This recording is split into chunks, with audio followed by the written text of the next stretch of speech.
Renata koja je članica Limunda i koja je preko Limunda aukcije osvojila Vladove naočare, prve avijator naočare koje je imao, jel' tako je došli da... Pa bih ja htjela eto da postavim Vladu nekoliko pitanja o ime Limunda, prosto da kažem malo šta ga je navalo da se pridruži akciji, zbog čega je odlučio da se pridruži da uloži. Pa na upit naravno sam onda pristao, mislim da sam našao adekvatan poklon i da će se Renata dopasti. Možda više kao simboličan prilog ovoj ustanovi i ovoj dečici, ali kao još jedan apel da se odozove što više ljudi, da bude život ovoj djeci lakše.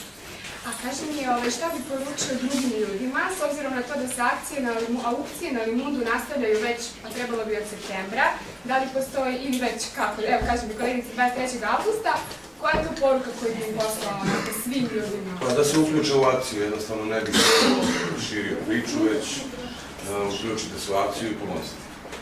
Ok, hvala ti najljepše. Evo da pitamo i Renatu, da li je ono, kako je zadovoljna naočarama pre svega? Naočale su odlične. Koliko je znači to što je učestvovalo u ovoj akciji? Ovo je veoma bitno i pratila sam od početka ovu akciju i vidjela sam da je zaista ovdje ljudi veliki. Je li bilo teško registrovati se na Limundu, kako je tekao taj proces registracije i priključivanja akcijama? Proces registracije je veoma lagan zaista. Podaci koji se traže su neophodni, upravo radi i kredibiliteta vas i nas. I šta biste vi poručili svima za ovaj drugi krug aukcija koji sledi? Poručila bi im, priključite se, zaista je ovoj djeci neophodno. Ovo je minimum uslova koji treba biti ispunjeni da bi bili normalan dobar svi svojim, a onda sve naravno djeca ostalo obrazovanje na prvom mjestu, posao dobar i da postanu dobri i pošteni ljudi, to je najbitnije.